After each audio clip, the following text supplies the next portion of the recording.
अलैकुम व्यूअर्स, बिस्मिल्लाहिर्रहमानिर्रहीम। आज हम वाहद जमा जो है उसको वाहद इसम को जमा में तब्दील करने का जो है वो तरीका सीखना शुरू करेंगे। तो अगर वाहद इसम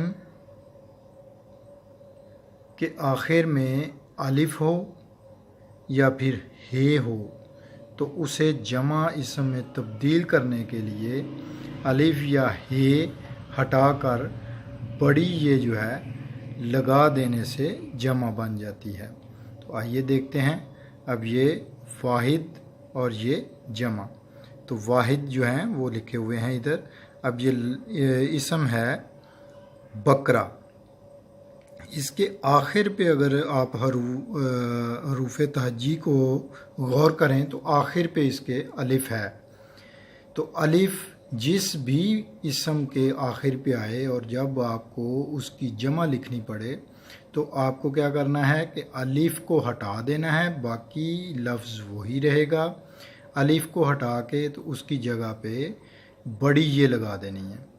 अब देखें, अगर इधर से अलिफ को हटाएं तो ये बकर, तो इधर भी देखें बड़ी ये को ना पढ़ें अगर आप तो ये क्या है बकर। तो अलिफ हटा के बड़ी ये लगा देनी है तो क्या पढ़ा जाएगा बकरे। तो वाहिद यानी अकेला एक बकरा है तो उसको कहेंगे बकरा। एक से ज़्यादा हैं तो उसे कहेंगे बकरे। तो आगे देखते हैं बेटा। इसके आखिर पे भी अगर आप शनाख्त करें तो आपको अलिफ नज़र आएगा।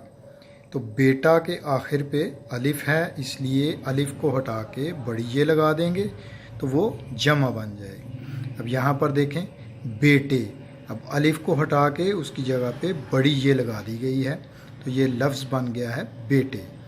तो वाहिद है बेटा, यानी एक होगा तो बेटा बोला जाएगा, और एक से ज़्यादा होंगे यानी दो होंगे या दो से ज़्यादा होंगे तो उसे बेटे कहा जाएगा। आगे देखें तोहफ़ा। इसके आखिर पे अगर आप गौर करें तो हे है। तो हमने आपको एक निशानी बताई है कि जिस वाहद इसम के आखिर पे अलिफ या हे आए तो कुछ नहीं करना, आपने सिर्फ इतना याद रखना है कि उसका अलिफ हटा के बड़ी ये लगा देनी है। अगर हे है तो हे हटा के बड़ी ये लगा देनी है। तो अब ये लफ्ज़ है तोहफ़ा। तो तोहफ़ा, इसकी अलिफ हटा के बड़ी ये लगाई तो तोहफे।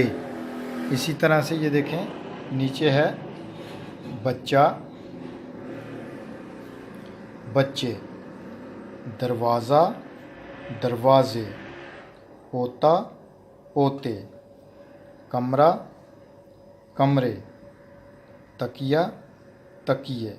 तो ये वाहद जमा है, इनको दोहराइएगा और इस जो हमने आपको निशानी बताई है, जो टेक्निक बताई है, उसे अपने जहन में रखिएगा। इंशाअल्लाह ताला नेक्स्ट वीडियो में नेक्स्ट सबक के साथ मिलेंगे। अपना ख्याल रखिएगा। अल्लाह हाफिज़।